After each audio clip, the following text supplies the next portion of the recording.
ਲੋ ਸੱਜਣੋ ਤੇ ਮਿੱਤਰੋ, ਫੈਸਲਾਬਾਦ ਦੇ ਵਿੱਚ ਹਾਊਸਿੰਗ ਸੁਸਾਇਟੀਆਂ ਹੀ ਲੋਕਾਂ ਨੂੰ ਲੈ ਕੇ ਬਹਿ ਗਈਆਂ ਨੇ ਜਨਾਬ। ਲੋਕਾਂ ਦਾ ਲੱਖਾਂ ਕਰੋੜਾਂ ਰੁਪਇਆ ਡੁੱਬ ਗਿਆ। ਮੈਂ ਹਰ ਰੋਜ਼ ਪਿੱਟਦਾ, ਖੁਦਾ ਦਾ ਵਾਸਤਾ ਉੱਥੇ ਪਲਾਟ ਲਵੋ ਜਿਹੜੀ ਐਫਡੀਏ ਤੋਂ ਅਪਰੂਵਡ ਹੋਵੇ। ਉੱਥੇ ਪੈਸਾ ਆਪਣਾ ਇਨਵੈਸਟਮੈਂਟ ਕਰੋ ਜਿੱਥੇ ਐਫਡੀਏ ਕਵੇ ਕਿ ਇਹ ਅਪਰੂਵਡ ਆ, ਵੈਬ ਪੋਰਟਲ ਤੇ ਲੱਗੀ ਆ, ਉਸ ਜਗ੍ਹਾ ਤੇ ਆਪਣਾ ਪੈਸਾ ਲਾਓ। ਵਰਨਾ ਤੁਸੀਂ ਹਮੇਸ਼ਾ ਡੁੱਬਦੇ ਜਾਓਗੇ, ਪੈਸਾ ਤੁਹਾਡਾ ਜ਼ਾਇਆ ਹੋ ਜਾਏਗਾ। ਤੇ ਜਨਾਬ ਇਦਾਂ ਹੀ ਅੱਜ ਐਫਡੀਏ ਨੇ ਕਾਰਵਾਈ ਕਰਦਿਆਂ ਹੋਇਆਂ ਜਨਾਬ ਅੱਜ ਇੱਕ ਹੋਰ ਹਾਊਸਿੰਗ ਸੁਸਾਇਟੀ ਜਿਹਨੂੰ ਕਿ ਅੱਜ ਸੀਲ ਕਰ ਦਿੱਤਾ ਗਿਆ ਹੈ। ਜਨਾਬ ਸੀਲ ਕਰਨ ਤੋਂ ਬਾਅਦ ਤੁਹਾਡੀਆਂ ਜਿਹੜੀਆਂ ਤੁਸੀਂ ਫਾਈਲਾਂ ਲਈਆਂ, ਪਲਾਟ ਲਿਆ, ਘਰ ਲਿਆ ਜਾਂ ਕੁਝ ਉੱਤੇ ਕੀਤਾ ਵਾ, ਜਨਾਬ ਅੱਜ ਤੁਹਾਡਾ ਡੁੱਬ ਗਿਆ ਜੀ।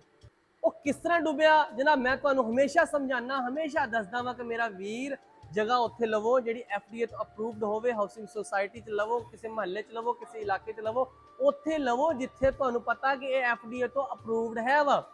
ਤੇ ਜਨਾਬ ਅੱਜ ਸਰਗੋਦਾ ਰੋਡ 3 ਜੀਮ ਬੇ ਉੱਥੇ ਜਨਾਬ ਹਾਊਸਿੰਗ ਸੁਸਾਇਟੀ ਜਿਹਨੂੰ ਕਿ ਐਫਡੀਏ ਨੇ ਜਾ ਕੇ ਸੀਲ ਕੀਤਾ ਬਕਾਇਦਾ, ਔਰ ਉਹਨਾਂ ਦੇ ਜਿਹੜੇ ਕੋਈ ਦਫ਼ਤਰ ਬਣਾਏ ਸੀ, ਜਿਹੜੇ ਲੋਕਾਂ ਨੂੰ ਬਲੈਕਮੇਲ ਕਰਕੇ ਜਨਾਬ ਉੱਥੇ ਲੋਕਾਂ ਨੂੰ ਫਾਈਲਾਂ ਵੇਚੀਆਂ ਜਾ ਰਹੀਆਂ ਸੀ, ਲੋਕਾਂ ਨੂੰ ਜਿਹੜੇ ਪਲਾਟ ਵੇਚੇ ਜਾ ਰਹੇ ਸੀਗੇ, ਲੋਕਾਂ ਨੂੰ ਉੱਥੇ ਧੋਖਾ ਦਿੱਤਾ ਜਾ ਰਿਹਾ ਸੀ।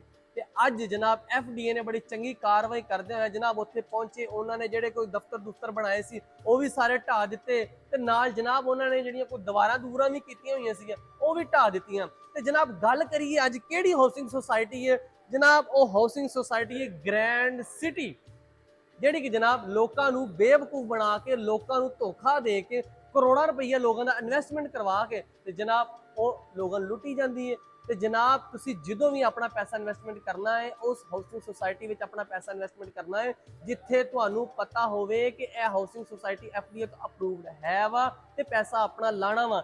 ਅਗਰ ਐਫਡੀਏ ਤੋਂ ਅਪਰੂਵ ਨਹੀਂ ਤੇ ਤੁਸੀਂ ਕਦੀ ਵੀ ਪੈਸਾ ਨਹੀਂ ਲਾਣਾ। ਤੁਸੀਂ ਐਫਡੀਏ ਦੀ ਵੈਬ ਪੋਰਟਲ ਹੈ, ਤੁਸੀਂ ਉੱਥੇ ਜਾ ਕੇ ਵੇਖ ਸਕਦੇ ਜੀ ਕਿਹੜੀ ਹਾਊਸਿੰਗ ਸੁਸਾਇਟੀ ਐਫਡੀਏ ਤੋਂ ਅਪਰੂਵਡ ਹੈ, ਕਿਹੜੀ ਅਪਰੂਵ ਨਹੀਂ, ਕਿਹੜੀ ਇਲੀਗਲ ਹੈ, ਕਿਹੜੀ ਪ੍ਰੋਸੈਸ ਦੇ ਵਿੱਚ।